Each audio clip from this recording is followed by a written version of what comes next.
What up, Fight World? It's your boy Ego, and I'm back with some more boxing. So I don't know if tonight's a full moon, maybe there's something in the water, but we're gonna have back-to-back Ego's fighting words. And fighting words, I usually show you guys some war words, if you will, verbal sparring sessions with fighters via social media, be it Instagram, Twitter, or whatever. And this first one, I'll do the other one right after this. The first one is with Gamboa and Brandon Rios. This is what Gamboa had to say via Twitter.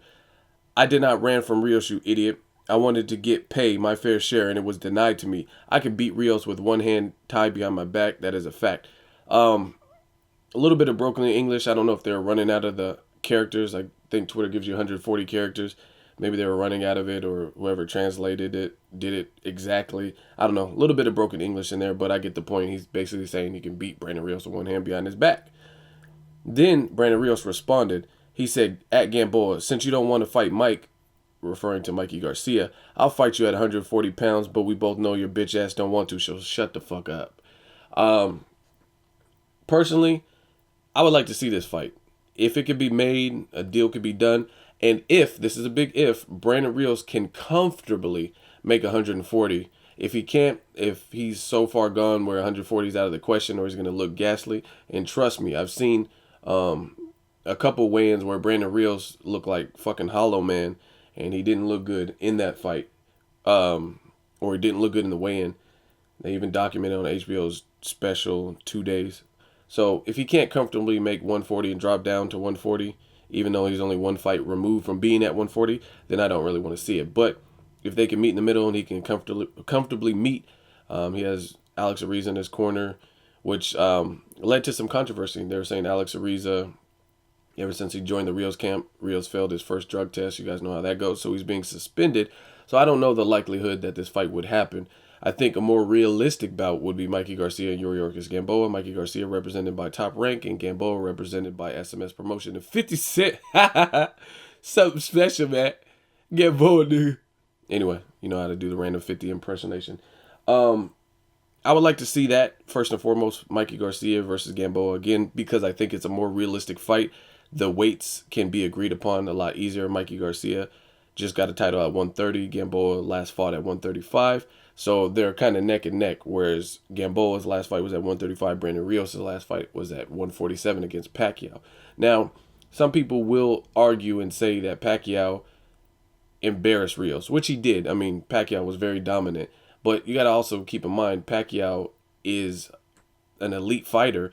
And I'm not saying Gamboa isn't an elite fighter, but Gamboa, as he's moved up in weight, he hasn't looked as impressive to me, at least. Even in the Pacquiao knockout, he looked stellar against Marquez. He did get knocked down. He was the first knockdown in the fight, but he got refocused and he came back on strong, knocking Marquez down before he was knocked out. And he was doing good in those last 2 rounds, extremely good. He used more head movement and everything. Like, he just looked very sharp in the Marquez 4 fight. So Pacquiao is still an upper echelon fighter and a solid resume and everything. So you can't really put what a Pacquiao did or a Mayweather did or somebody who's proven they're at the top tier against a Gamboa, because Gamboa, like I said, as he's moved up, to me, he hasn't looked all too impressive. His last fight against Darles Perez, and Perez is not a bad fighter, but that was a fighter who had his step up challenge against Gamboa.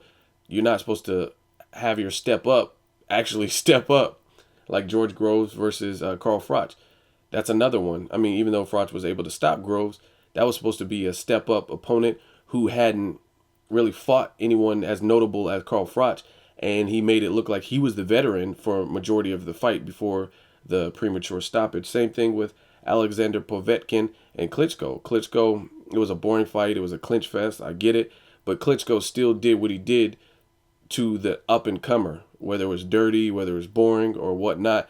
That's what you're supposed to do. You're supposed to convincingly beat the person who is stepping up. You're the veteran. You're the seasoned person with experience. And I don't think Gamboa really did that in the last fight. He was on the Pacquiao, I think, Marquez 4 undercard, and got knocked down in that fight after a long layoff. So it's an interesting fight. If Brandon Rios and Gamboa could get made, like I said, I was one of the pioneer people who was on board for it when it was first offered. I really wanted to see it. Gamboa did not show up to the press conference. I think Rios and his team flew from California. I think it was in Florida or Miami, and they flew all the way to the press conference, and then Gamboa did a no-show. So that was kind of piss poor. He's saying it's over money, and that's why the fight didn't go through. But I would still like to see it. Like I said, if Brandon Rios can comfortably make the weight, fuck it. Let's see that the fight happen. At the very least, you know Gamboa is athletic. He has speed. He has power. And then for Rios, you know he has a chin. He took Pacquiao's best shots and didn't get knocked out. And he took shots from Alvarado in both fights. You know he comes to fight and he comes to war. So I would want to see it. Like I said, Gamboa also, Pacquiao's not the biggest dude, but I think Pacquiao is a little bit taller and a little bit bigger. He's been acclimated to welterweight longer, whereas Rios was coming up, and Gamboa, to my knowledge, has not fought at welterweight. So it's a different fight totally, even though both Pacquiao and Gamboa are both athletic. They're different statures, different attributes. Pacquiao's a southpaw, plus he's been acclimated to fighting bigger guys at a higher division. So it could be interesting. Let me know who you guys think would win. Brandon Rios versus Gamboa. I really think for the sake of Gamboa's career, he needs to be a lot more active. Like I said, a person who was being dubbed as Baby Tyson. Mike Tyson fought like 19 times in his first year and was very active for the early part of his career, whereas Gamboa is just like spotty. You hear about him and then you don't see him. I see him training and he's in good shape. He looks bulky as fuck, but all that training doesn't prevent ring rust. You know what I mean? You still got to get in there and mix it up with upper echelon guys. So let me know what you guys think. Brandon Rios versus Yuri Gamboa. If this fight is possible to be made at 140, who wins? Leave a comment. Let me know what you guys think. As always, hate, comment, or subscribe. Till next videos. Ego signing off.